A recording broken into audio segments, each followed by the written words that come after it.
All right, here we go. Charlamagne, welcome back to Vlad TV. Vlad, what's up, my guy? Oh, man, this is my original repeat guest on Vlad TV. Yeah, we've been rocking for a long time. I've been knowing Vlad for, I think 20 years now. 20 years. At least. 20 years. Yep. Yeah. Yep. Way before Vlad TV, actually. Yeah, when you was doing the beef mixtapes. Yep. And you was putting my stuff on the beef mixtapes. But yeah, I was coming to Vlad before Vlad was the multi-million-dollar conglomerate it is now. Multi-million-dollar media empire it is now.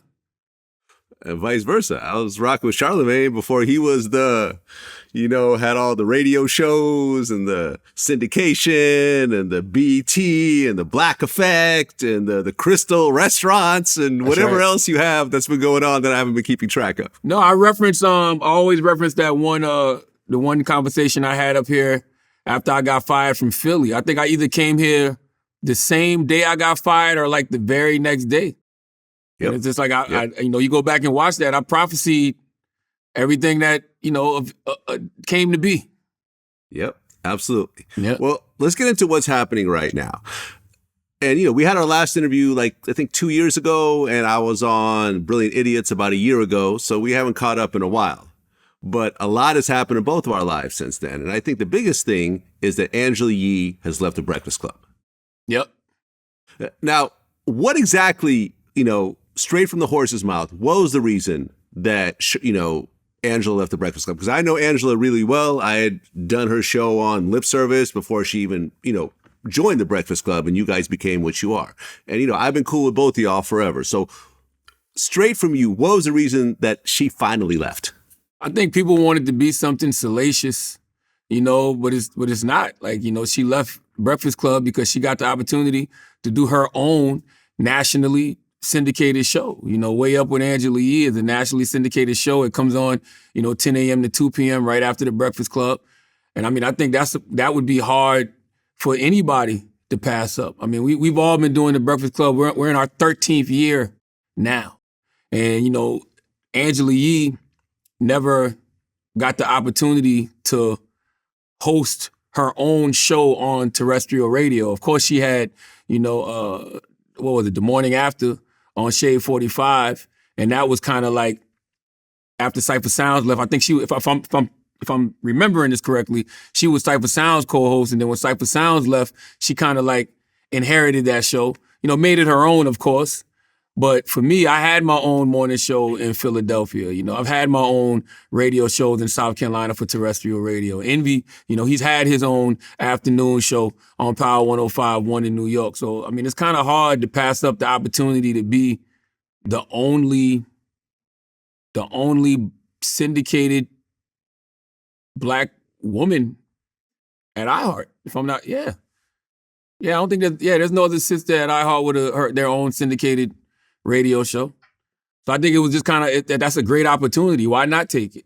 And when you've been doing something for 13 years, everybody don't have the same, the same way of doing things. I like getting up in the mornings to do morning radio, 6 a.m. to 10 a.m. I have not gotten tired of it yet. Maybe for her, you would have to ask her, but maybe it's something that she just didn't want to do anymore. You get to wake up a couple hours later, come in and do your show the way that you want to do it. Why not? Well, I remember there was an interview where some drama came up where Angela said that she was the only woman on the staff at the Breakfast Club. And I think Envy came back and said, no, that's not true. There was a producer, a couple of female producers and so forth. So can you clear up what exactly happened with that? Yeah, I saw what she said on Tamron Hall's show, but I honestly didn't think anything of it. Because the reason I didn't think anything of it is because I work with a bunch of women at the Breakfast Club. We know this. I think our first producer at the Breakfast Club was a guy named Q. So I'm glad you asked me that because I do want to say this. When we first started at the Breakfast Club, and I don't think people realize this, it was only 5 of us.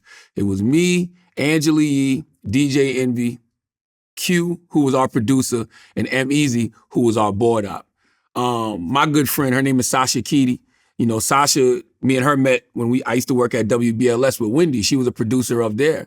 And then when I got my own morning show in Philadelphia, I bought Sasha to be my producer in Philly. So me and Sasha used to literally wake up every morning.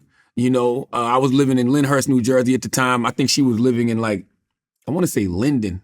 I could be totally wrong. I think it was either Linden or Rahway or Elizabeth, I don't know, somewhere in Jersey. But I used to wake up in Lyndhurst, pick her up where she was at, and we would drive every day, Monday through Friday, to go do morning radio in Philadelphia. So, you know, after about a year or so at Breakfast Club, you know, once we started to build the show a little bit more, I was able to bring Sasha in as one of our producers as well. So then it was 6 of us. It's me, Envy, Angela, Q, Sasha, and Easy, our board op. And that's how it always was for years. Sasha was with us for 7 years. And then, Taylor Hayes, who people know from, Breakfast Club and the Brilliant Idiots podcast, she came in as a producer. And then just the countless amount of, interns who worked at the show, that were women. And we've never had a big staff at the Breakfast Club.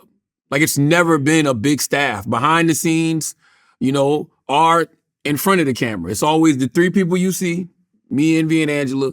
And then it was always the board op who was sitting there. And sometimes you would see another producer in the room. But up until right now, we've never had a team that was bigger than 6 or 7 people. Because even when Q left, we brought in a new brother named Eddie F. And so it was Eddie F. At one point, it was Eddie F., Taylor, and Sasha.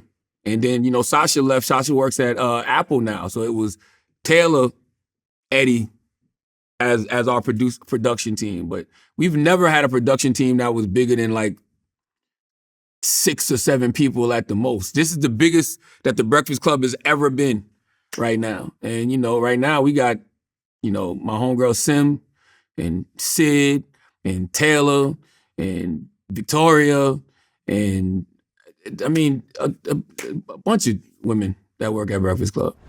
Okay, well, this is something that actually hits close to home for both of us. And I didn't realize it until I was going through my notes this morning, was that you actually introduced me to Taxstone. I saw Taxstone, I think, on the Breakfast Club or the MTV show you were doing. I forgot which one it was. But I saw him on there, and I'm like, yo, this dude is dope. And I think I'd reached out to you, and you connected us. And Tax became a regular guest on Vlad TV. In fact, he did his last interview before he got locked up on Vlad TV, which was an interview I never put out because I was worried that something that he may have said could somehow influence his case. And, after 6 years of sitting in jail, he went to trial and he blew trial. He was found guilty on a bunch of charges. Luckily, not the murder charge, but there was a bunch of manslaughter and so forth, gun charges, and now he's facing 25 years. When you heard the news, what did you think? Same thing I thought from the day I heard about this, 6 years ago. It's just tragic. You got a life loss. Rest in peace to the brother Banger. You got, Taxstone in jail. Now it's not just Taxstone in jail. Taxstone, was found guilty on a bunch of charges. Troy Ave.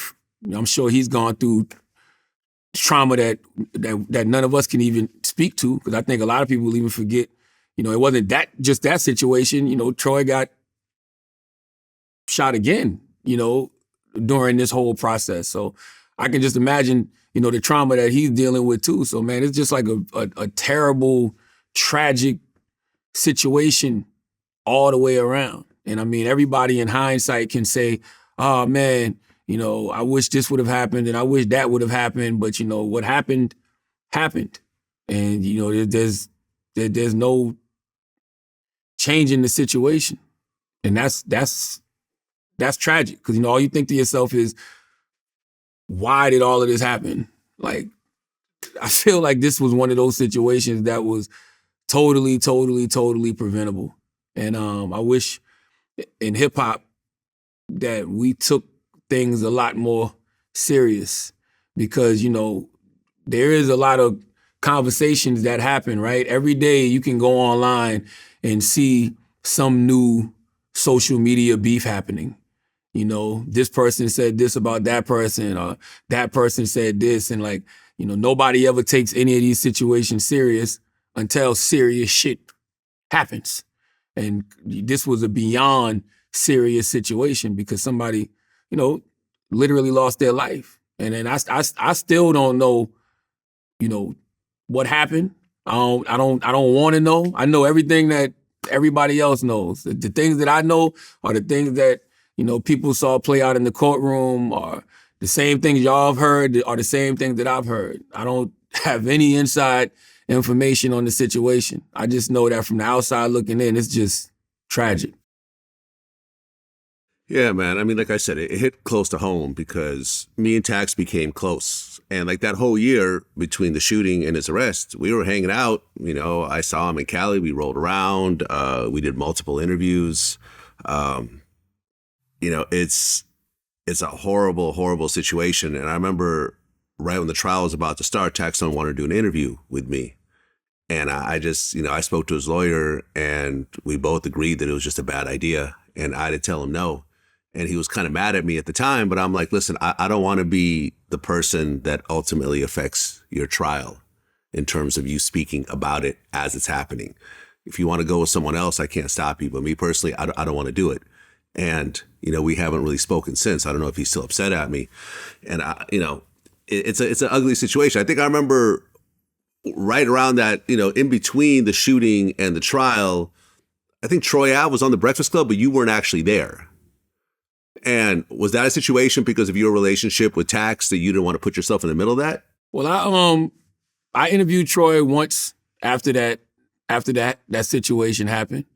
But yeah. I think people forget, you know, the first time he came to Breakfast Club, you know, the Brother Banger's family was upset.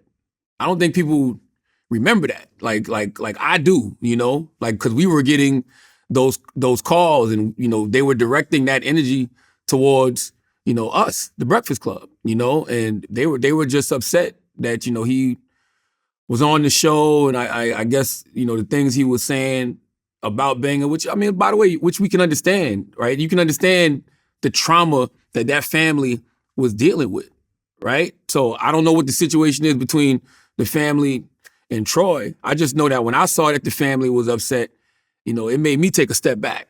You know, it made me take a step back, and I did feel like, yo, I might have been a little too close to the situation because of the relationship, you know, I have with Taxstone, right? So it's just like, I think for me as a journalist, and I know people they don't look at all of us as journalists, but if you're gonna have some type of journalistic integrity, yeah, you should take a step back from situations where you might have, you know, an obvious bias maybe or something. You know what I mean? I think that's the fair thing to do. And once again, I think that's very fair to Troy, I think. And I think that's, at least just for me, morally, when I saw that the family was upset, I'm like, look, man, I can't tell y'all who to interview, right? I can't tell Envy and Angela who to interview. I just know that, you know, I think I should remove myself from the situation. And it wasn't like every time he came to Breakfast Club, I was purposely not there. Like I think it was like twice I really had something to do. Like if you go look at that week, I might have missed like 3 or 4 interviews, you know, from that week. But, you know, now that everything's, I guess, cleared up, smoothed over, you know, you might see that conversation happen. Yeah, I think people don't realize that people in our position get put in weird situations because if you interview one side, then people feel like you're choosing sides by not interviewing the other side. And if you interview both sides, then you're instigating. That's right. Right? So you ultimately, you can't win and you have to make these decisions as they're happening. I remember me and you kind of had the falling out over the No Plug interview because I interviewed No Plug and he talked about the shooting of Bankroll Fresh. And I remember you felt some type of way about it. You and I stopped talking for a while. Years later, the footage came out that he was actually returning fire and he acted in self-defense. And me and you once again had a conversation about that. But this happened all the time because I didn't want to interview bankroll freshest people, because I felt like the situation was starting to get so bad over this that if I interviewed them, that would continue to escalate things and so forth. So sometimes I just have to take a step back and say, okay, I'm just going to interview this particular side. And if the other people could, the other side could go and do their own interviews. But, I interviewed Soulja Boy. He talked about the home invasion shooting. Then I interviewed the guy who got shot. And Soulja Boy's still mad at me to this day. Mm-hmm. To this day. You know what else I never did? And people don't ever pay this any attention. Tax was never on Breakfast Club during this time. You know what I'm saying? Like Tax was never on Breakfast Club during this time.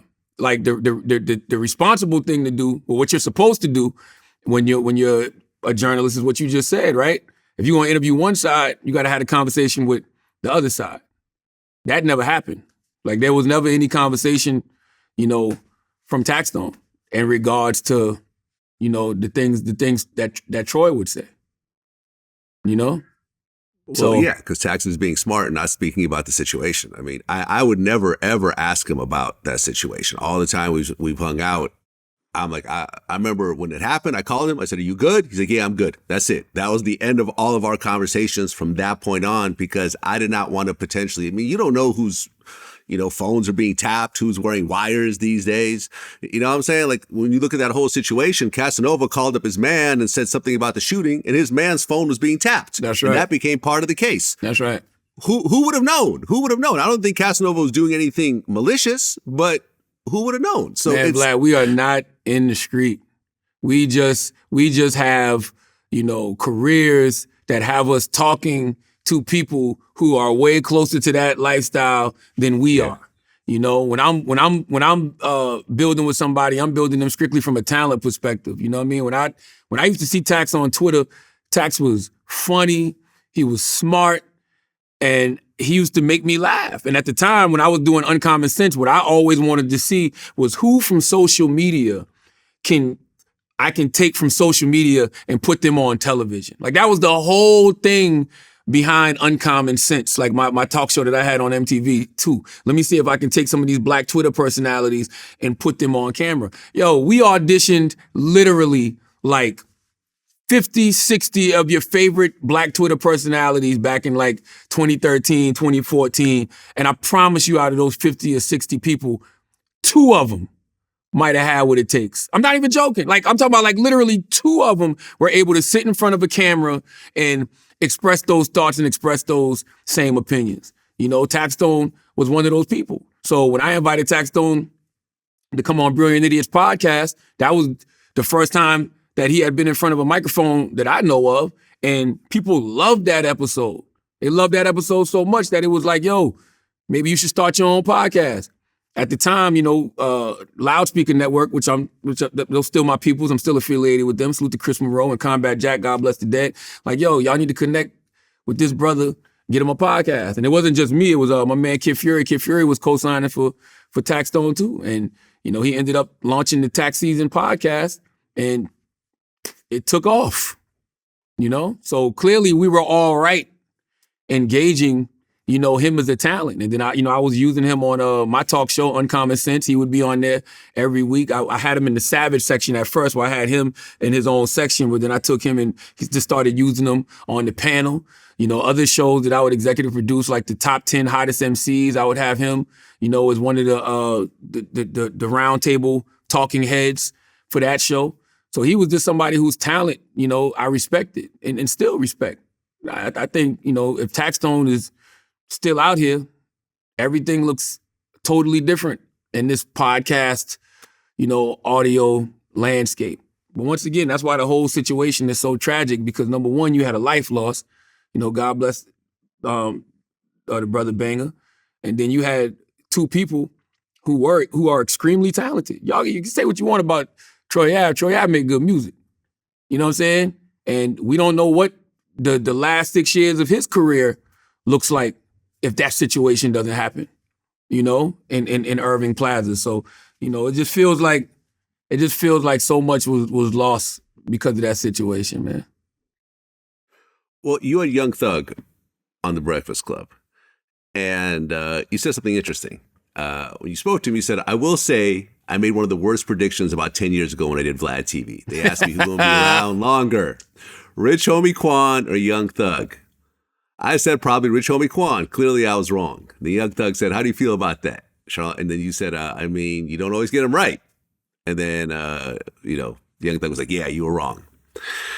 Fast forward a couple of years. And this whole YSL train wreck that's happening right now in Georgia. I just had an interview with the lead attorney, this Georgia lawyer, who, we talked about how this is the biggest train wreck in the legal system that Georgia has ever seen. They are still not even past jury selection. And Young Thug is in a world of trouble and everything else like that. When you look at that interview and you look at what's happening now, what do you think? Same thing. It's just tragic. Like I don't know too much about, the YSL situation. I mean, I know that it's a RICO, which I didn't even know that they could do state RICOs. That was a new one to me. I never even heard of a state RICO until, this situation. But, those RICOs are tricky, man.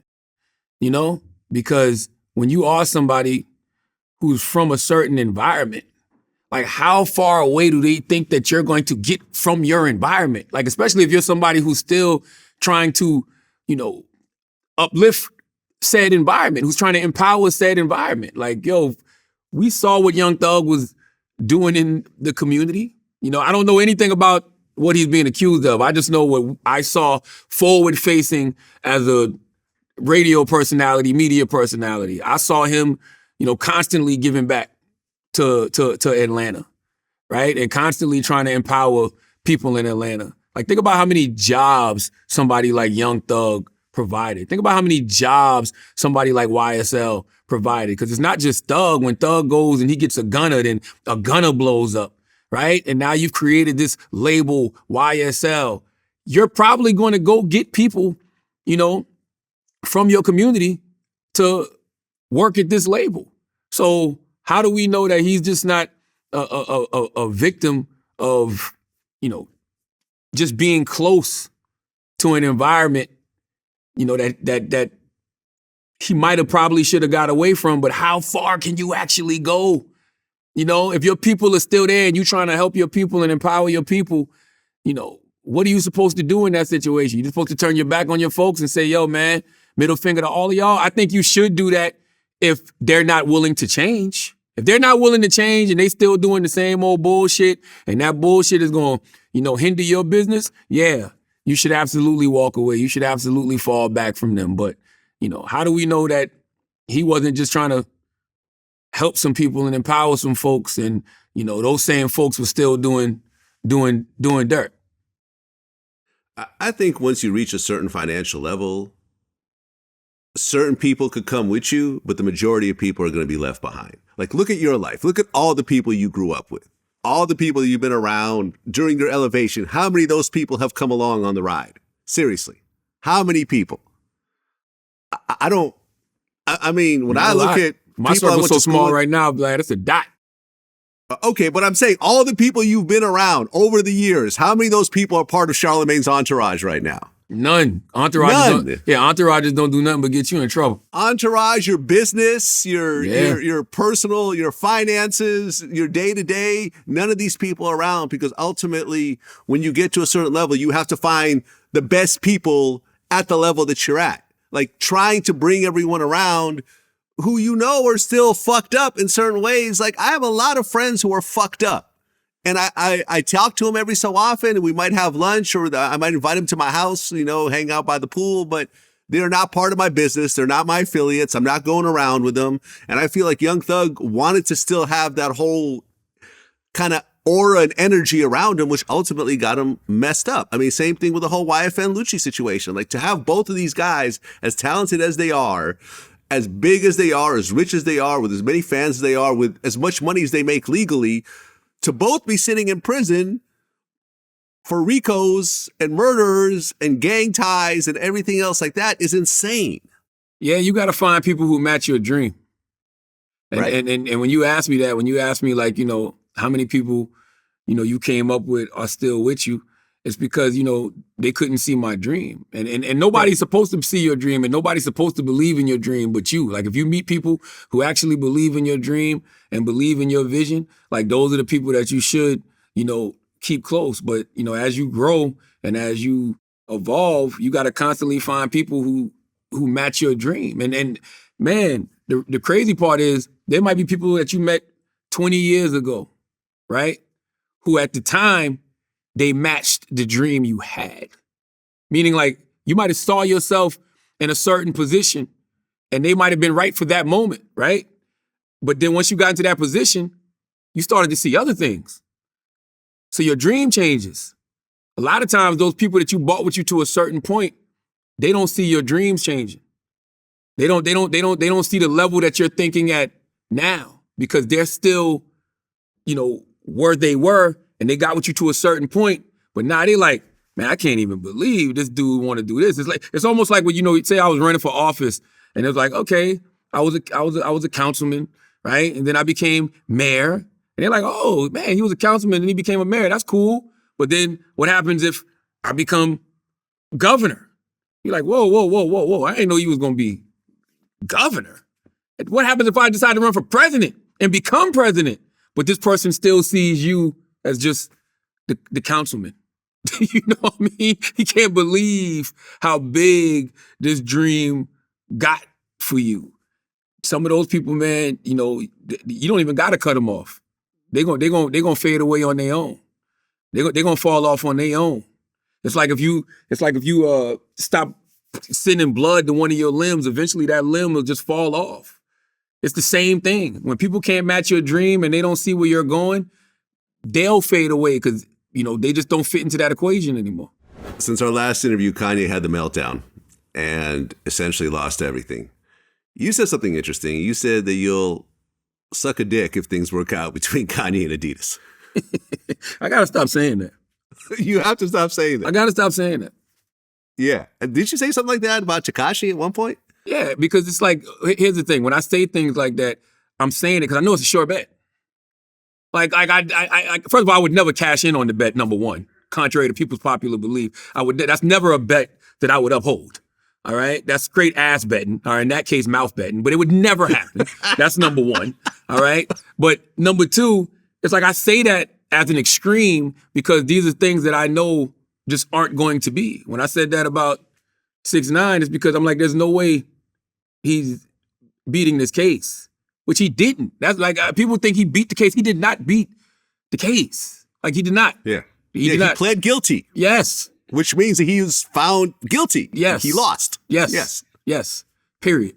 And same thing with Kanye. And listen, man, stranger things have happened, but I don't see that. I don't see Adidas ever doing business with Kanye ever again. Because the amount of atonement Kanye would have to do, sometimes people just go too far, man. And when you got the ADL and other Jewish organizations saying how he caused anti-Semitic hate crimes to go up, when people can look and say, this person got attacked because of Kanye, that's too far. Like that, like what could, I don't even know what you could do to fix that. Well, you and I have spoken about this before. I guess during private conversations with Kanye, he would tell you that he loves Hitler. And this is years before all this had happened, right? No, I heard him. And recently, our guy Van Lathan, Van spoke about this. I remember during that whole TMZ debacle when he said the thing about slavery was a choice or whatever it was. During that, I heard during that time he was spewing, anti-Semitic rhetoric, and he was saying how he, loved Hitler. Oh, I interviewed Van. We talked about this. He actually said that one of the Jewish employees at TMZ basically told Kanye, like, yo, like this really hurts him and bothers him. And ultimately, all that was cut out of that TMZ interview. Although slavery was a choice got left in there. Okay, so when he said the whole I love Hitler or Nazi thing, what did the producer say? Said I'm Jewish and that offends me. And what did Kanye say? Nothing. Huh.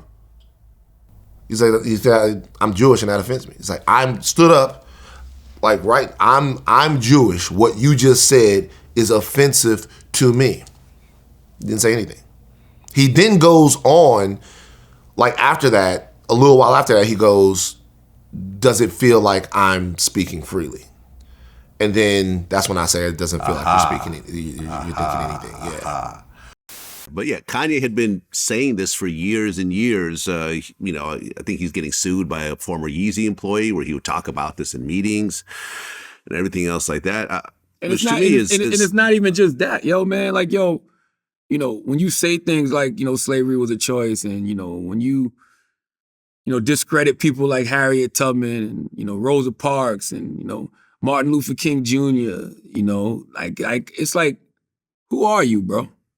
Like you can't be anti-black and anti-Semitic. You know what I'm saying? Like you can't be both. And like and then turns around and, you know, speaks so pro-black and I'm trying to liberate black people, and it's like, are you really? Or are you doing what you always do, which is offending one group, and then you actually offended two groups because you wore the White Lives Matter shirts, you know, at that fashion show, right? Mm-hmm. So you're shitting on the Black Lives Matter movement.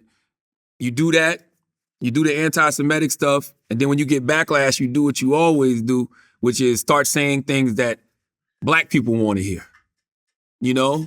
And then when you start saying things that black people want to hear, you know, black people are so loving and so forgiving, you know, that, you know, they're going to have your back, right? But the reason I don't like stuff like that is because, you know, don't lead my people into an unjust war.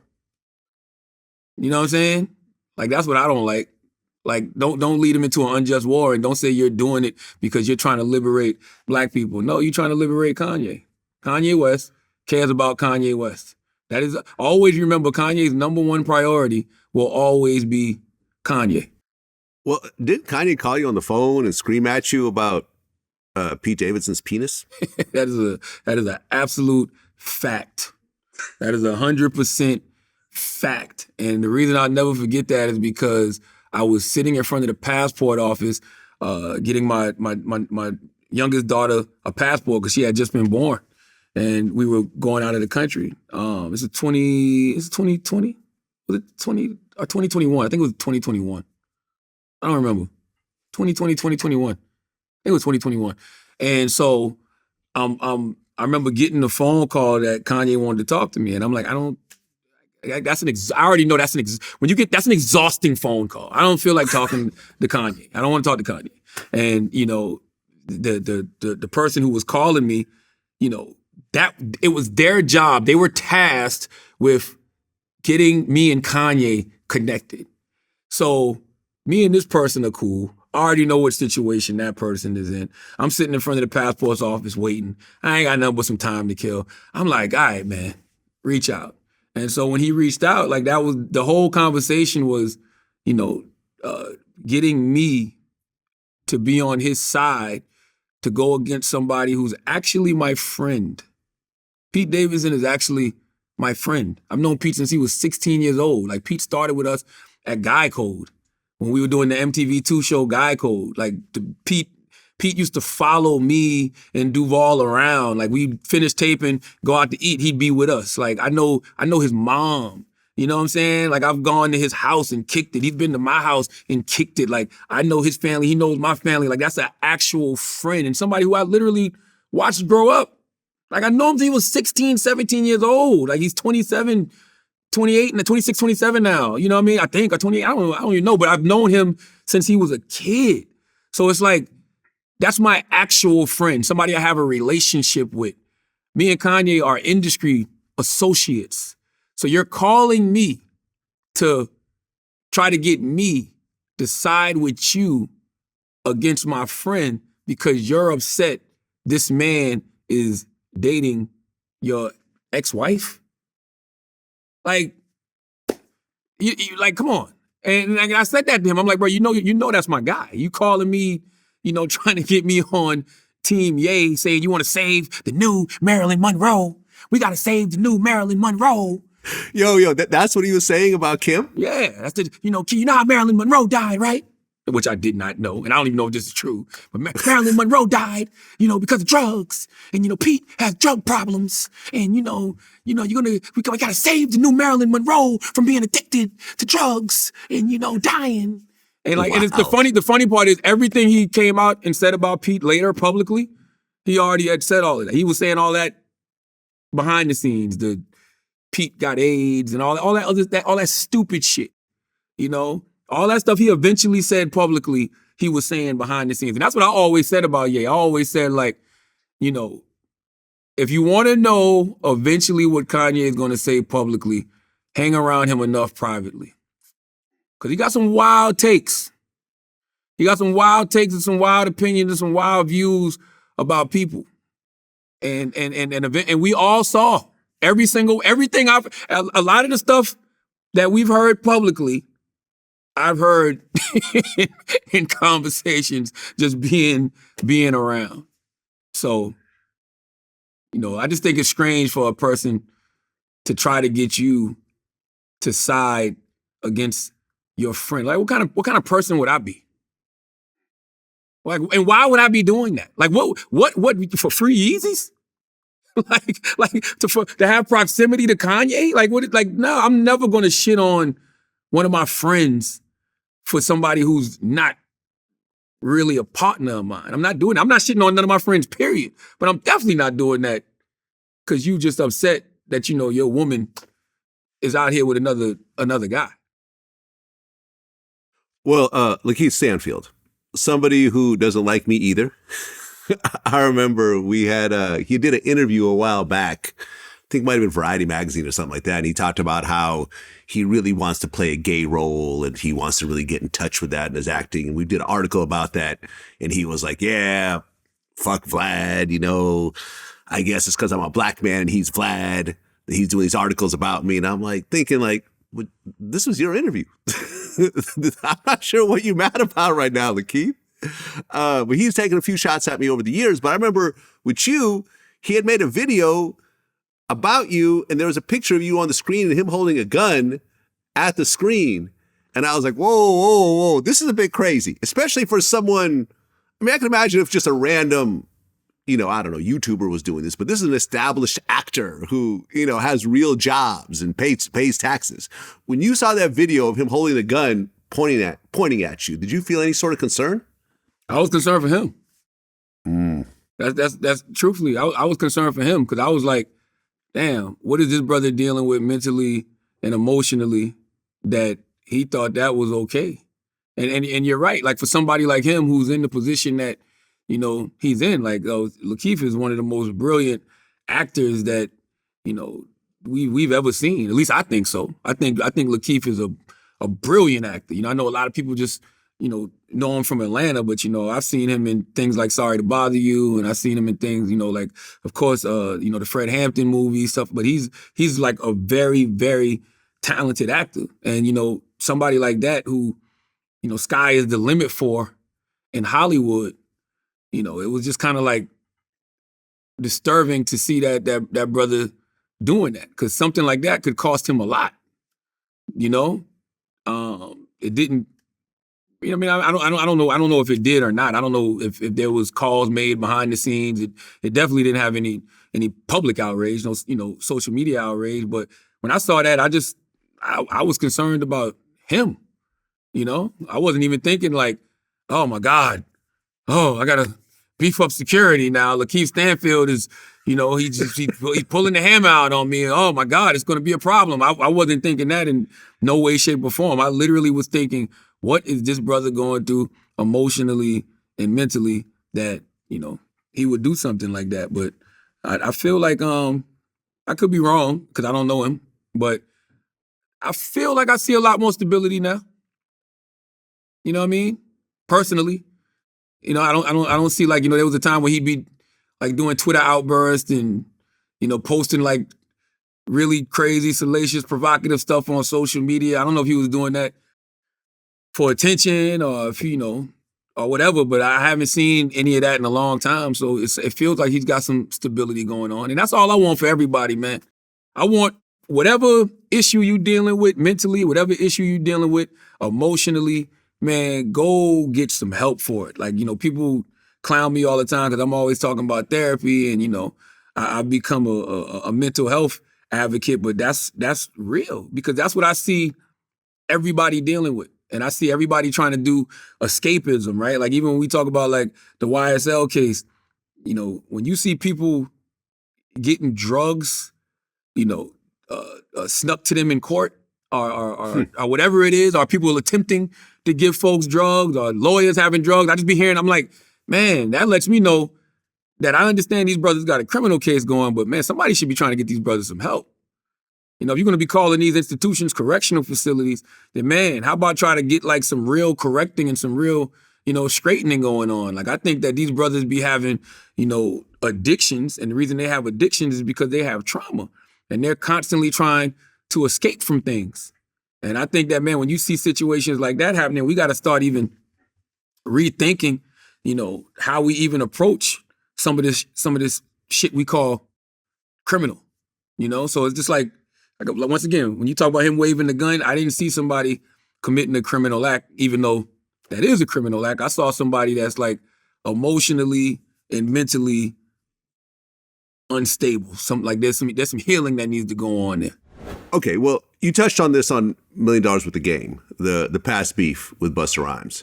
And I remember around that time, you and I were doing interviews and you talked about the actual altercation and everything else like that. And I remember I was in the studio. I did an interview with Busta Rhymes around this time, and he told me the whole cause of the beef was he had heard you said something about, I guess, his family when you were still with Wendy, or you were in the background laughing or something like that. So when you guys ran into each other, there was multiple things going on, I think, between you two. Yeah, that was never true though, because I wasn't even on Wendy the time he was talking about. Like I remember him.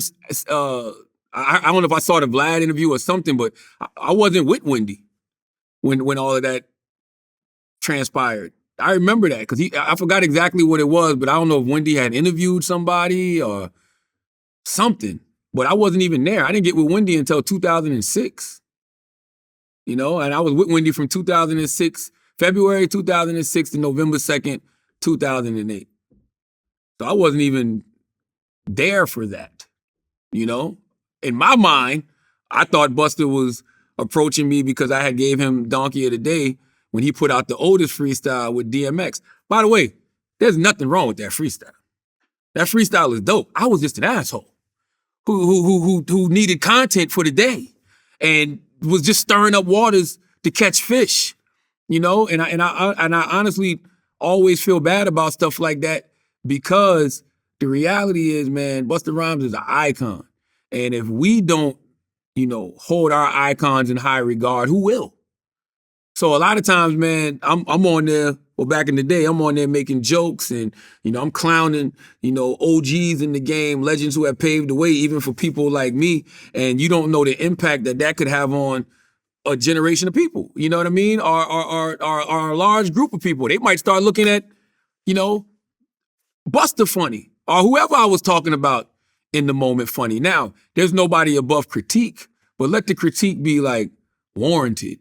You know what I'm saying? Like, I'm not going to be just making jokes about a person's appearance or, making jokes about a person's music if, it's not an accurate critique. I couldn't tell you anything that was wrong with that oldest freestyle now. I couldn't tell you why I gave him Donkey of the Day other than, I was trying to stir up waters to catch fish. Because it was him and DMX on that, as a matter of fact.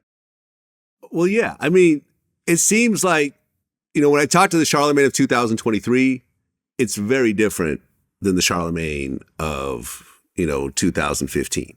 Yeah, because I realized that if you don't want your peace disturbed, don't disturb the peace of others. And also, too, man, you talk about the Charlamagne from 2015, we can go back prior to that. Me and you've been doing interviews since what? 2008, I think. 08. Yeah. So 08. Yeah, 15 years we've been going strong. So 08, I don't know shit, but I think I know everything. Meaning meaning that you can get on World Star, and at the time the internet was really just starting to bubble. You can get online and you can see all these conspiracy theories about, your favorite artists, and you hear all of these things about artists. I don't know any of these people. So these people aren't even human to me.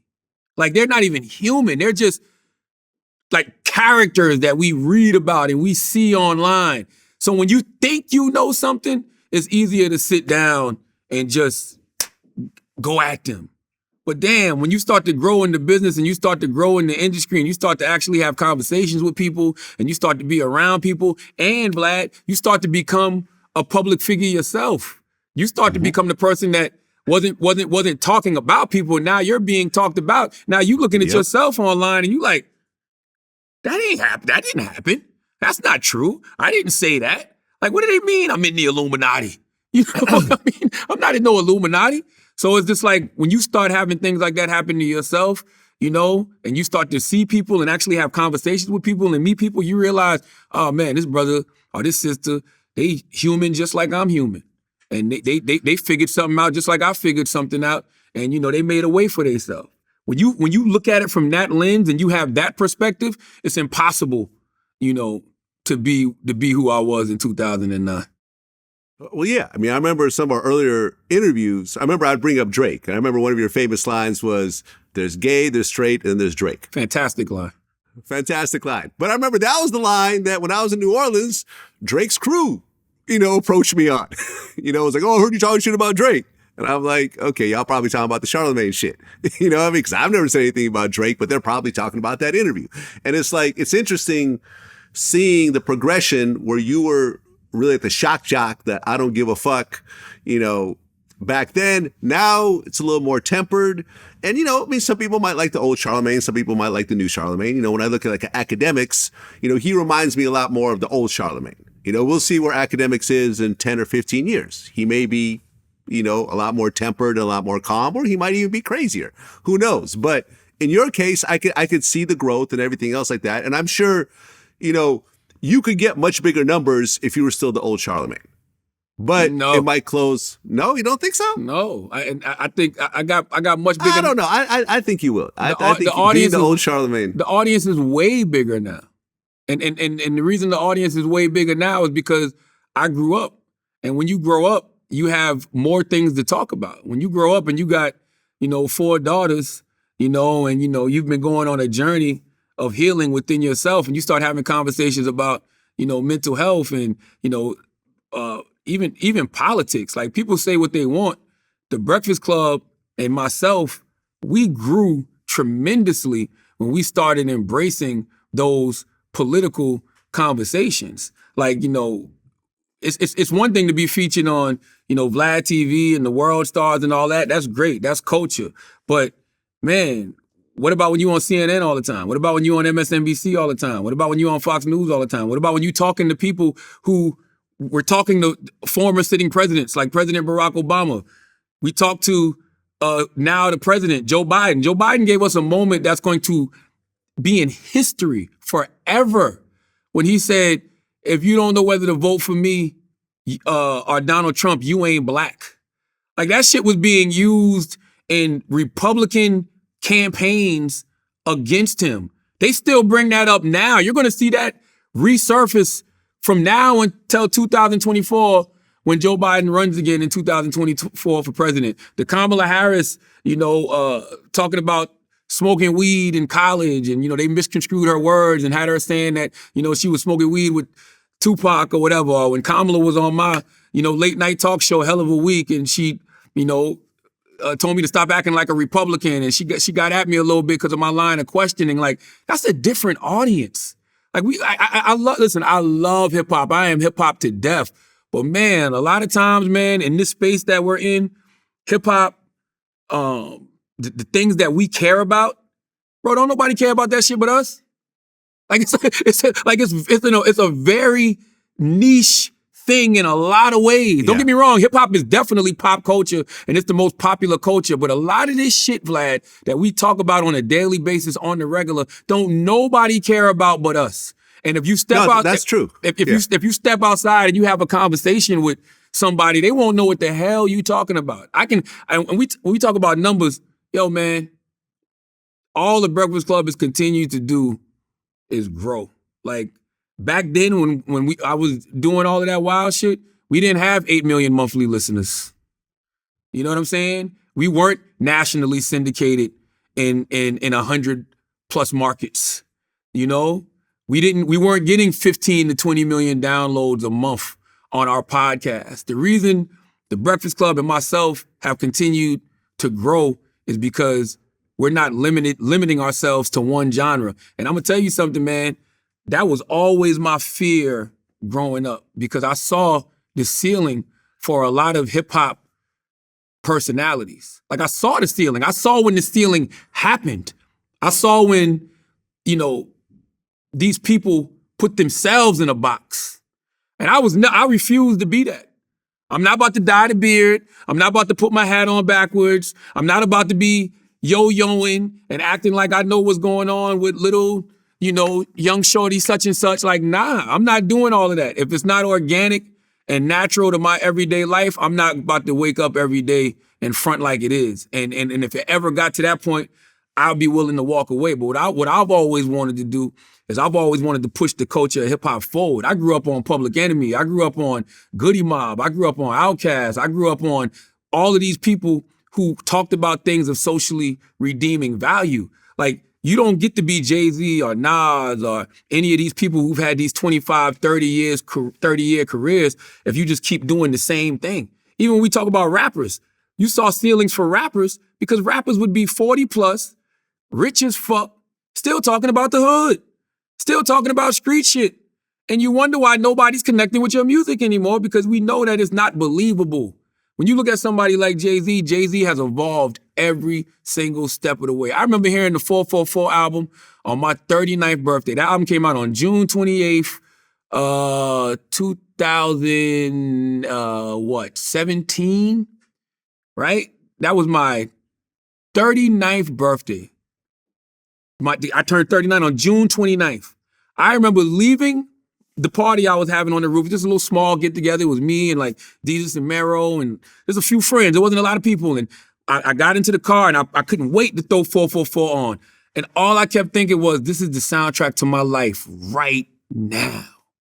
This is where I'm at in my life right now. Fatherhood, therapy, big black-owned businesses, trying to be a good husband to my wife, addressing my infidelity, things like that. Like, that's where I was at in my life right then and there. I'm not looking back. If you're looking for the old Charlamagne, then y'all got to go on YouTube. You know what I mean? Because why would I go back when I'm doing better than I ever have been? Well, speaking of hip hop media, you and I are both on the Complex Hip Hop Media Power List. Mm-hmm. You were number 3. I was number 9. Angela Yee was number 14. DJ Envy wasn't on the list, which kind of surprised me. Did he feel some type of way about that?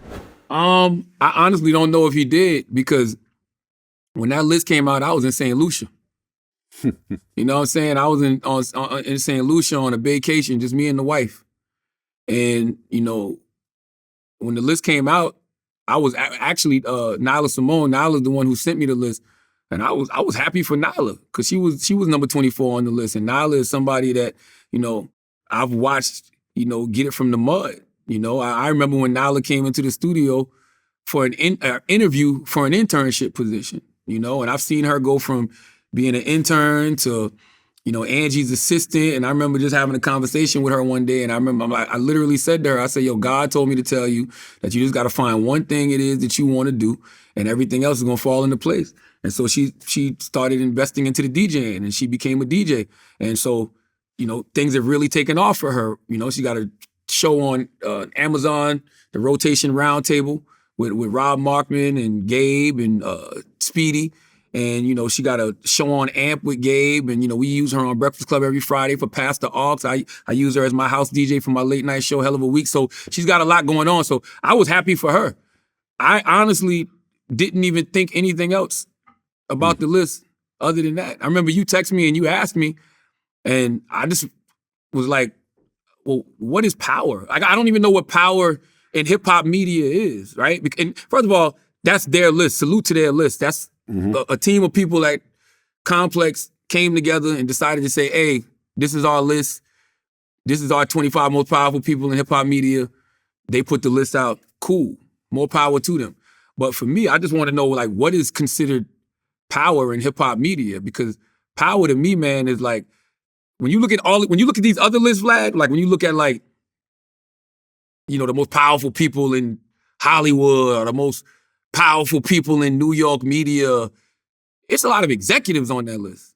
Like, it's people that like call shots. It's people that provide jobs and, you know, opportunities. Not saying that, you know, people on the complex list don't do that, but I didn't see a lot of what I would call execs on that list. So I would just ask them, like, what is power? Power can't just be, you know, about clicks and views and likes, right? Well, I think the thing about that list is that the personalities that were on that list, and they focus just on the personalities as opposed to the companies, which is why Nori's on the list, but Drink Champs is not, right? I think that when people speak, it resonates and it goes viral. It goes into multiple areas on multiple platforms, and it affects the culture in certain type of ways, you know? And I was glad to be on the list because I'm never on any list, you know, for the last, 15 years, I've never been nominated for nothing. I've never been included in any list. So to get in the top 10, I thought, okay, cool. This is nice. And to see some of my friends like, you know, you, academics, Math Hoffa. I was happy for Act too. You know, Adam, all being on the list was like, yo, like these are all people that, you know, there are cliques in this media thing, and certain people get along and certain people don't. Like I get along with you, with academics, with Adam. You know, those are the people that I talk to on a regular basis. You know what I mean? Other people on the list either have beef with me or we just haven't connected for whatever reason. And it's nice to see my peers celebrated. That's all. You know, and to me, that was nice. And I felt like that was the first list that really included what I felt was a lot of the actual prominent players in hip hop media, as opposed to like the older radio dudes that may still have shows and so forth, but don't really cause a stir when they do interviews. You see what I'm saying? Even when they have big names. Yeah, to that point, that's why I felt like, you know, certain people you can't even have on that list. Like, you can't have Angie Martinez on that list. You can't have Sway on that list. You can't have Big Boy on that list. You know, those people are already home. You can't have Flex on that list. Those people are already home. Like literally, Sway, Big Boy, Angie Martinez are literally in the radio Hall of Fame. You know what I mean? And I feel like, you know, when you do lists like that, you know, for a generation that may not know, it kind of like might have, like I said about what I said when I was talking about when you discredit certain people, like, you know, the OGs of the game. It's just like certain people shouldn't be on a list. Like you can't put Jay-Z on a list anymore with rappers. You can't put Nas, Scarface, you know what I mean? Ghostface. You can't put these people on a list with rappers anymore. Not like they've done it already. They're home already. That's why I said for the new people like the Nilers, I was very happy for. I was happy for academics. I was happy for Act because it's like, yo, people been fronting on Act for a long time. Like, you know, people don't want to accept Act as a media personality, but that's just people who don't realize that media has changed.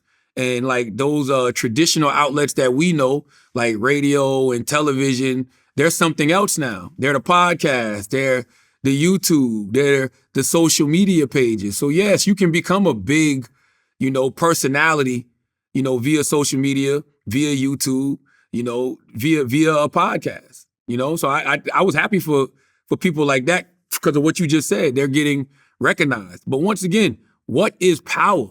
Power just can't be noise. You know why Vlad TV is powerful to me? Vlad TV is powerful to me because Vlad TV revitalizes careers.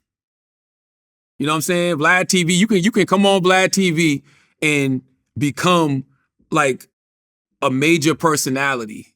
Like people will start looking at you different and remembering like, damn, I remember why I liked that person in the first place. You know what I mean? Like they might have showed some of their personality through music, but now I can sit down and watch them talk. Like people tune in. They want to hear what Boosie got to say. They want to hear what Tony Yayo got to say. That's because of the platform that Vlad TV has provided. Same thing with Drink Champs. Drink Champs gives flowers to people who nobody else might even be thinking about honoring. You know what I mean? Like, you can have your VH1 hip hop honors and all that shit, but they're gonna miss a lot. Nori is of the culture. He came up in the culture. You know, there's people that Nori has loves and respects that he's gonna reach out to and be excited about sitting down and having a conversation with that other people won't. You know, and that's power to me. You know, power to me is the people who can provide jobs. Power to me is the people who can provide, you know, opportunities. I tell folks all the time, man, you know, if what I'm building only benefits me, then it's not big enough. Mm-hmm. You know, so I don't think Complex should ever do a list like that again if they're not going to include platforms. You know, they need to include platforms. And when you include these platforms, you have to look and say to yourself, well, which one of these platforms is really providing opportunities for other people? You know, which one of these platforms is actually creating jobs and opportunities for other people? Because once again, if you know what you're doing only benefits you, it's not big enough. No, I agree. I mean, look, Tony Yayo, someone who we brought on Vlad TV for the first time in like a decade. You know, you've seen him really get out there and tell his personality and everything else like that. You had him on The Breakfast Club, which I'm sure was, you know, somewhat of a result of his Vlad TV interviews. Absolutely. And yeah, and now Tony Yayo is doing his first ever solo show in New York at Sony Hall for the first time in his life because of, you know, the push that we gave him and then you followed up on, and suddenly he's doing his own tours and so forth. Like, yo, I love to see it. I love to see it. Absolutely. I mean, think about, that's like even something like Versus. Versus, even though it's not considered hip hop media, that's powerful because these people get on Versus and then their streams go up. And then, you know, they get booked for tours. Because all you're showing is that, oh, that person still has an audience, you know? And we live in an industry where people, man, they really not even gonna check for you unless they see that you still got some heat, you know, unless you still got some steam behind you. And I think that's what a lot of these, you know, platforms end up showing folks, like, oh no, that person, there's definitely still an audience for said individual. So, you know, that's literally my only thoughts on that list. Like, you know, what is power? Because power just can't be noise, man. I've made a lot of noise, but there's a difference between noise and having actual influence and power. You know, there's people that'll, you know, they'll bring people on Breakfast Club because Breakfast Club helps to sell books. Breakfast Club can help your podcast numbers jump. Breakfast Club can, you know, have people tune into your TV show. Breakfast Club can have people go out and vote for you. Breakfast Club can have people pull up to your, you know, movie, you know, that first weekend when those box office numbers really count. I'll never forget, you know, Diddy yelling and screaming at me. This is before I even recognized truly, you know, the power, you know, that the platform was commanding. This is when he dropped the Last Train to Paris album. And I gave him Donkey of the Day for that album, right? I'm like, yo, this shit is shake weight music. You know what I mean? Once again, being an asshole, because people love that album, right? But I'm just fucking with him. And he came to the station hot, like go out the back door, Charlamagne, type shit. And I remember when I finally had a conversation with Diddy about it, asked Sean Prez about it. Sean Prez put us on the phone. And Diddy was like, bro, you can't do that on my first week. He said, I'm a big boy. You know, I can take criticism of the music, but not on my first week when I'm trying to get these first week numbers up. You know, you come out and you know, shit on my project like this, people might not even go check for the project. And that was one of the first times I was like, oh shit, he's right. You know, another time, going back to Young Thug, you go to the Breakfast Club interview. Young Thug said it in the interview. He was like, man, you know, you Charlamagne. And, you know, you was shitting on me when I first came out. I'm just a kid from the hood, you know, trying to figure things out. I'm paraphrasing his words, but he was like, I'm just a kid from the hood, you know, trying to make good. And, you know, you shitting on me for whatever reason. And, you know, I got people around me like, you know, damn, Charlamagne don't fuck with you, this and that, yada, yada. And that shit made me feel fucked up too. Cause I'm like, man, he just a young black man from the hood trying to figure it out. What does it matter if I like his shit or not? By the way, I love Thug music. We was clowning about everything else, the dresses and all of that stuff like that. But I'm like, what does it matter? Why does my opinion about what he's wearing matter when he's just a young brother from the hood trying to figure it out, trying to make it. Man, as long as you're not out here trying to hurt nobody, as long as you're not out here, being dangerous to our culture or being a danger to society, we shouldn't have nothing to say. Let these people do their thing, And that's just my mentality. Like that's literally my mentality now. I'm not trying to hurt nobody. I wanna help you, I don't wanna hurt. Because I really didn't even realize that a lot of these people, I was really hurting them in a real way. And then, especially when it comes from the younger ones. Because you gotta think people, we like Tom Joyner out this motherfucker for a generation. So it's like, you got people, parents, and they aunts, you know what I'm saying? And they grandparents listening to Breakfast Club. People forget when Birdman, came to Breakfast Club, Birdman, his daughter heard me talking about him on the air. And his daughter came to him with it. That's gonna make anybody furious. Pooh Shiesty, salute to Pooh Shiesty, man. Pooh Shiesty was on Breakfast Club. Pooh Shiesty looked at me, Pooh Shiesty said, man, my mama loves you, man. You know what I'm saying? I know who you are because of my mama. My mama been listening to you for years. Man, when you understand that, yes, you're gonna be very, cognizant of how you speak on people and how you speak on people's families, You're gonna be very cognizant of that. One of my biggest regular guests, Boosie, at one point in my interview, he said that you pick sides by speaking out against him. Transgender Madison actually went on the Breakfast Club and spoke about you, and you actually got mad at Charlamagne about it. No, it's just Charlamagne pushing the issue. Even when I was on the thing, he was pushing the issue, bro. Even when I was on the thing, every time I go, I guess this Charlamagne was, just that. I think, when I talk to Charlamagne off camera, I don't see that. But when the cameras turn on, he really pushes that way, I don't know, maybe for success in the future, because I was thinking about, I'm like, maybe they do, but that's just how it is, man. Like either you're gonna have to pick a side, bro. You're gonna have to pick a side, bro. Basically, you're gonna have to pick a side, and he's basically picking a side. He's basically picking a side. A lot of people picking sides with pushing his agenda, and I'm the biggest one you can, come at with that. So, I'm prepared for whatever. Like, I ain't the person you gonna bite and they ain't gonna bite back. Like, like you ain't gonna do pussy shit and I ain't gonna say nothing about it. I don't care who you is. And you actually responded to it, saying that I'm not picking sides. So what exactly was that situation about? I wasn't picking sides. I just was trying to keep Boosie from, I don't want to say self-destructing because that's not the word, but causing unnecessary problems for himself. You know what I'm saying? And Boosie will tell you, there's things that Boosie lost because of his views. You know what I mean? Boosie was supposed to have a reality show. From what I was told, from what the producers told me, they had a reality show they were doing with Boosie, and then Boosie, made some comments online, Boosie being Boosie, and they had to stop production on the reality show. So it's like that's the thing. I'm not picking sides.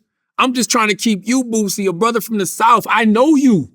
I am you. I'm from South Carolina. You from, Baton Rouge. I'm just trying to keep you from putting yourself in a position that might fuck up your money that you're making now and fuck up some money that you're making in the future. And Boosie ain't the only one. Like, there's been plenty of times, man, we've edited interviews. You know what I mean? I'll tell you that straight up. I've edited things out of Breakfast Club interviews because I don't want to see the people get jammed up. And I let them know, all right, bro, we taking that out. Because that goes out, it ain't gonna do nothing but cause you a whole bunch of problems. And not just cause you a whole bunch of problems, it's gonna hurt people, And I learned that through trial and error because I've made those mistakes before. I've had people come on Breakfast Club and say things that ended up hurting communities. And when I would hear it, I didn't think nothing of it, you know what I mean? But it ended up hurting communities and ended up hurting those people. So if I'm sitting there telling you right now, I don't want to hurt people, right? I got to be consistent in that. So I'm not picking a side. I'm just trying to keep that brother Boosie from, saying something that could, be detrimental. Because there's a big difference in saying things on Instagram or even saying things on Vlad and saying things on a platform like Breakfast Club. Saying on a platform like Breakfast Club, it's going to get right to those organizations quick, fast, in a hurry because they're going through everything we do with a fine-tooth comb. Don't get me wrong. They'll hear a Vlad interview. They'll get to it. And they'll be like, oh, let's raise some hell about this. But Breakfast Club is a entity connected to a much larger entity, which is iHeart. So that lawsuit is different, Vlad. Right. That's the thing that people don't ever want to talk about. That's the thing that people don't see. That lawsuit is different when you can, not just hold Boosie liable, you can hold me liable and Breakfast Club liable and iHeart liable. It happens all the time. You think I ain't never got sued for something I said on Donkey of the Day? Even if it was actual and factual and I was citing sources? Come on, man. Is it like we know the world we living in? Yeah, I mean, the whole thing was Star said about, I think, DJ Envy's kids got Star fired and iHeart got sued and they had to settle with Envy over that whole situation. You look at, for example, Charleston White, he's talking about, killing people's kids and raping babies and everything else like that. No one really cares because it's just on his YouTube channel. The channel gets shut down. He goes and makes another one, and then people keep it moving. So you're right. There's ramifications on where you are and the platform that you're on. It's a very, very big difference. And yeah, you're right. I mean, I would tend to agree with you. When you got iHeart behind you, the stakes are much higher because they could sue iHeart. That's right. And look, I love Boosie. Who don't love Boosie? Everyone loves Boosie. You know what I'm saying? Like, I love Boosie. I grew up, me and Boosie, I might be a little older than Boosie, actually, but I grew up with Boosie's music. You know what I mean? So I am not trying to pick a side. I'm literally trying to protect everybody in this situation. I don't want Boosie to say nothing that's going to hurt nobody, and I don't want Boosie to say nothing that's going to hurt himself. Well, you had mentioned that you and Nicki Minaj should patch things up. What exactly happened between you and Nicki? Man, me and Nicki used to be super cool, man. I've always liked Nicki, always respected Nicki's talent. And I was actually on Nicki's second album. I was on her second album. Which one? What was the name of that album? Was it the Pink Print? I don't know if it was the Pink Print, but I was on her second album. I did an interview with her. I think it was Pink Friday. Pink Friday, right? Pink Friday, yeah. Or was that the first one? No, Pink Friday's in the second one. Roman Reloaded. I don't remember one of them. I know it was her second album. That's the one with Bees. Her second studio album was Pink Friday. Pink Roman Friday. Reloaded. Okay, so yeah. I interviewed her for that album, and that was an interview that went on at the end of the album. So me and Nicki was always cool, but I think it started with Anaconda came out, and I hadn't heard Anaconda. First time I heard it was on the radio, and I was just like, I don't like that record. It ain't for me. But I was like, yo, the video probably gonna be fire, and it's probably gonna work because it's Nicki. Talking about the Baby Got Back, sample, like, can't really lose, right? And yeah, I don't think she took too kindly to that. And so I think our relationship kind of was a little rocky since then. And then, I've had other opinions about her or her music or how she might have been moving, since then. But I mean, I got nothing but respect for Nicki. I got nothing but love for Nicki Minaj. You know what I mean? So I do nothing but salute her. I don't care if she ever comes to Breakfast Club ever again. I don't care. I don't care if we ever cool again. It's just like, yo, I got respect for her. She's another one, but that's what I mean, right? Like, she's another one. Nobody's above critique. I want to be clear in saying that. Nobody is above critique. But, let's just make sure the critique is something actual, factual, and make sure the critique is about the art, as opposed to the person. I think sometimes when the critique, becomes about the person, because there's a lot of things that we know, Vlad. We know people behind the scenes in a different way. Like, we hear and see things behind the scenes in a different way. And I think whether we realize it or not, sometimes we bring some of that on the microphone. I might not have liked the way I saw, somebody talk to somebody else. And I bring that to the microphone about that person and their art. And I don't think that's that's fair. And I think it's pretty hard to be objective. You know, I think it's almost impossible to be objective. I think people be lying when they say they're objective. Like, nah, we all got our biases, and we got our biases for reasons. So I always got to check myself as to why I'm saying, you know, certain things. So I think, I think with Nicki, I think some of those things might have just got personal. Like some of my opinions might have been personal based off things that I saw and heard her doing, you know, behind the scenes. But I ain't got nothing but love for Nicki. Did you and Mase ever work things out? Because I remember, I think you had said certain things on Vlad TV about Mase, and you guys ran into each other, I think in Miami, and there was some sort of mini altercation. Yeah, I said the same thing everybody was saying. Everybody was questioning Mase's move to a pastor and then back to rap and then going super gangster with G-Unit. Like we had, like, yes, like that was something that everybody was saying. But, you know, when me and Mase ran into each other, he brought in something different to the equation. And that's why conversations are important, because in my mind, I'm like, you tripping off me for something everybody else was saying. Mase thought that I was leading a blackball charge against him in New York City for New York City radio. This is his exact words. Mase said, you and some other people are leading a charge to blackball me in the business. And I'm like, no. It's just like, yo, I haven't heard no hot music. Nobody can blackball you. If you had hot records and people was like, yo, ain't nobody listening to Mase, we not playing no Mase, that's different. But what records have you had for us to blackball? But I'm saying all that to say, his perspective was totally different than mine.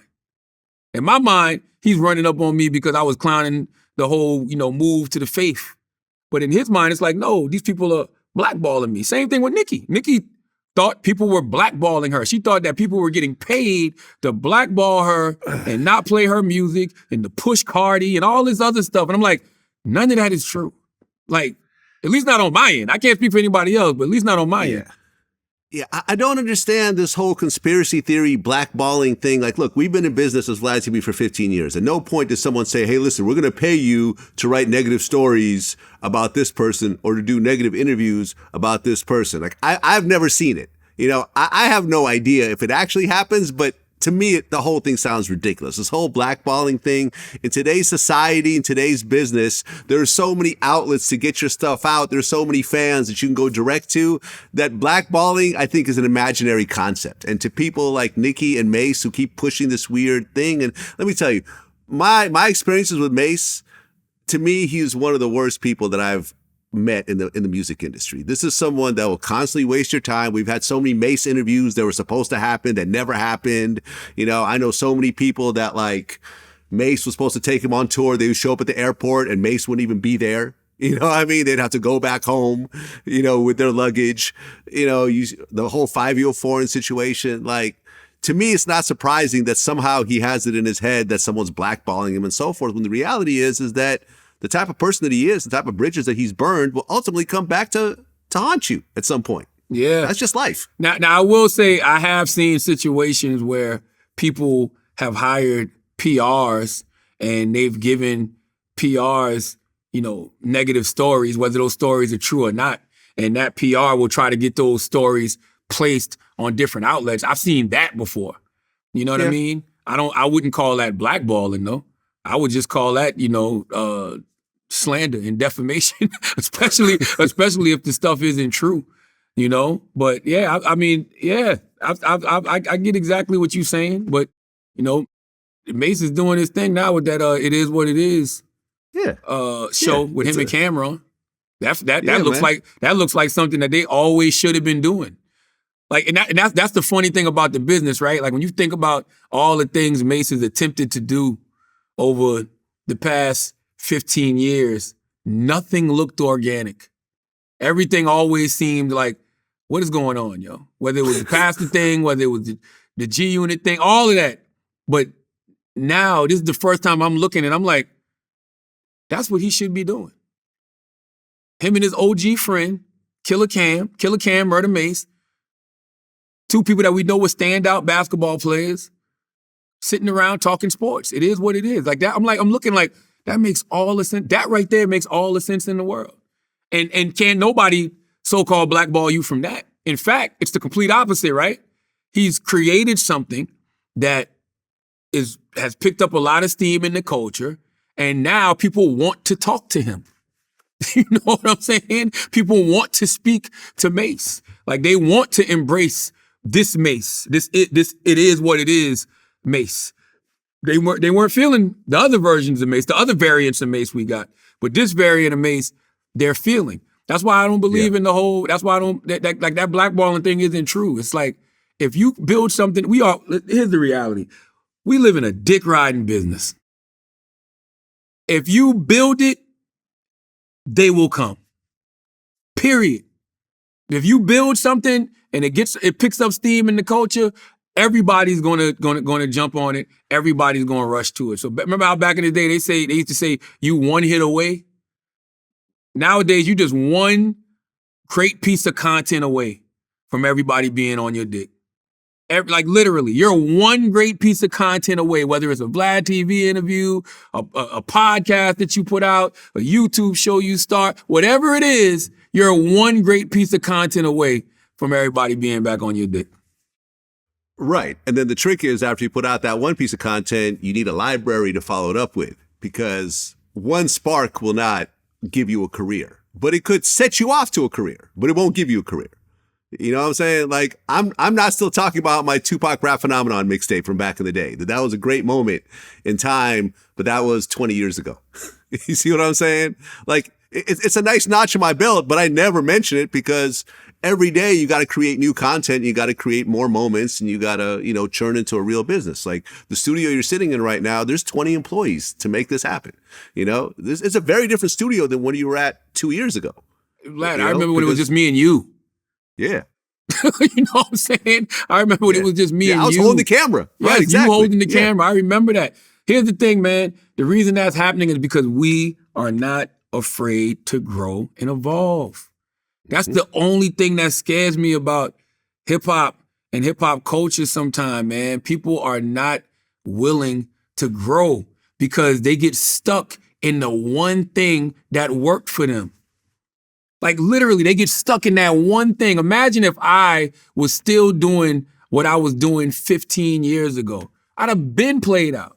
The reason I would have been played out is because people will see through that. They know that's performative. It's like, oh, that guy is a caricature of himself. Like, no, don't be afraid to grow. Don't be afraid to evolve. You're going to lose some people on the way, but you're going to gain a lot more people too. You know what I mean? And that's exactly what has happened. And I know you can say the same. Vlad, there's plenty of people that you've lost along the way, but your platform just continues to grow because you don't limit yourself. I sit down and I watch Vlad TV interviews like I read books because they're very in-depth interviews and you're talking to people that I never even thought to talk to. You know what I'm saying? And you're talking to people who I wouldn't even think I would be interested in the story they have to tell. But they're telling these very intricate, detailed stories about things and people and events. Like those are the things that are going to be documentaries in the future. Those are the things that are going to be movies in the future. You're collecting this whole library of intellectual property that is going to turn into other intellectual property in the future. That's what we got to be looking at as a culture. When I have conversations with academics and, the Nylas of the world and all of the youngins, that's the stuff that I'm telling them. I'm telling them like, don't get caught up in being a caricature of yourself. And if you have something that works for you in that moment, don't just keep going back to that. Add more things to your game. Add more things, to your repertoire, because that's what's going to keep you growing and going. Like you can't teach longevity, man. Mm-hmm. You can't. Yeah. I didn't expect to be in this shit 20 plus years. We've been doing Breakfast Club 13. We're the longest running hip hop radio show, morning radio show in New York City history. That's number one.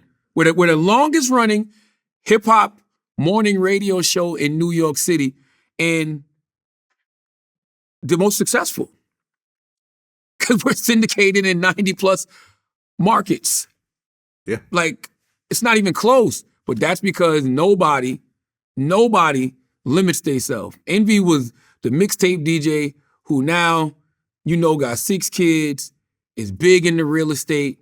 He's the car show guy.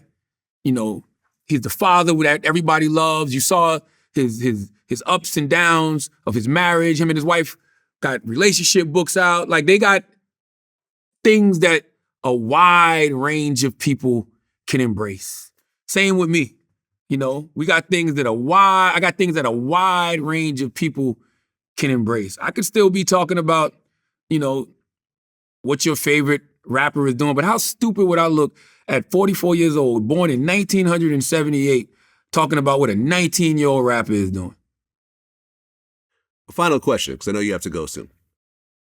When you look at all of your interviews, and at this point, there's hundreds of them, if not 1,000 plus, your all-time favorite Charlamagne interview you've ever done? I don't think I've ever asked you this before in all the years that we've known each other. Oh, man, I just did it. Judy Blume. Okay. I saw that. Judy Blume. I've always, I grew up, reading Judy Blume books because my mother was an English teacher, and she would always say to me, read things that, don't pertain to you. So when I would go in the library, I would pick up these, books that, had these white people on the cover, the Judy Blumes and the Beverly Cleary. And, what I realized, even as I got older, the reason I love Judy Blume is simply because of the storytelling and because she actually talked about things of socially redeeming value in her books, whether it was addressing racism in Iggy's House, whether it was addressing, finding your faith and Are You There, God? It's Me, Margaret. And now that I'm a father of 4 daughters, understanding, how young women think when they're growing up and going through puberty and, all types of other stuff, whether it was Are You There, God? It's Me, Margaret, or books like Deanie, all of those type of books. And I just grew up liking Judy Blume, and I realized she's just a great storyteller. Same reason I love Killer Mike is the same reason I love Judy Blume. Same reason I love Jay-Z is the same reason I love Judy Blume. And I would always talk about Judy. I talk about Judy on Breakfast Club. I talk about her in, different interviews because the question they used to ask me was, what's your dream interview that you haven't done yet? Because I've sat down with so many people, so many of my different heroes that I love. And I was like, I always would say Judy Blume, Judy Blume. And like about 4 or 5 years ago, she sent me an autographed copy of Are You There, God? It's Me, Margaret. But she lives down in Key West. And so the movie came out a couple weeks ago. The Are You There, God? It's Me, Margaret movie. It came out in theaters. And so, and her documentary is on Amazon Prime now. So the documentary Judy Blume Forever came out one Friday. Are You There, God? It's Me, Margaret came out another Friday. So throughout the year, since the beginning of the year, she's been kind of doing press for this stuff. And so she called me she came to New York and she asked me just to come see her. So I went to go just see her in New York, just to say what's up, just to meet her. And we kicked it. And then she told me to come down to Key West. And so me and my wife, we flew down to Key West, which is beautiful, by the way, because, Judy and her husband, George, they got a movie theater in Key West, and they got a bookstore in Key West. So we just went down there and, kicked it. And then that led to, us having the conversation that you see on, YouTube now. And then I went back to Key West to go to her movie premiere for Are You There, God? It's Me, Margaret. So, that's just somebody who I've always looked up to as a storyteller. And now that's somebody who I can actually, call a friend. You saw her, she was on Andy Cohen saying how much she loved me. And I appreciate that because I love her too. Love it. I love it. Well, Charlamagne, listen, you and I go back 20 years. I would, like to say that I was the first person outside of South Carolina that recognized your talent and reached out very early on in the same way. This is one of the things I pride myself on is I love to see the up and coming content creators. And I've always reached out and offered whatever OG advice they're willing to take. You, academics, Adam 22, Sean Cotton, the list goes on and on and on of people that I've seen come up that I've, reached out, had relationships with, had them on my platform, went on their platforms whenever they asked. Matt Hoffa is another person, you know what I mean, that I always like push to do this type of stuff, and now he's doing very well at it. And I definitely appreciate our relationship over the years. You've helped me out with some business stuff. I'm sure I've helped you out in my various ways when we're going through things and so forth. And I love how you and I have continued to sort of elevate and have built these businesses and have taken care of our families and are still essentially the same people that are still doing the same, still pursuing the same visions that we originally had when we first started. Yes, we've evolved, but the same overall direction. The way I started Vlad TV in 2008 was basically the same way that Charlamagne started on the radio in South Carolina. You see what I'm saying? Absolutely. And man, listen, thank you so much for coming in. And, next time I'll be on your platform. And the feeling's mutual. And we not stopping. Nope. Vlad, we got a lot more to do. And that's the funny part. Like, people don't even understand, like, just the business aspect of things and what we're building towards.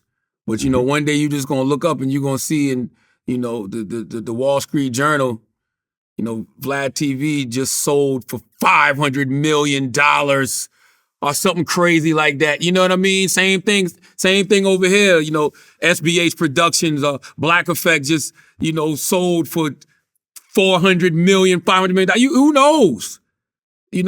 But stay tuned. That's all I can tell people. Stay tuned. That's what it is. Until next time. Peace.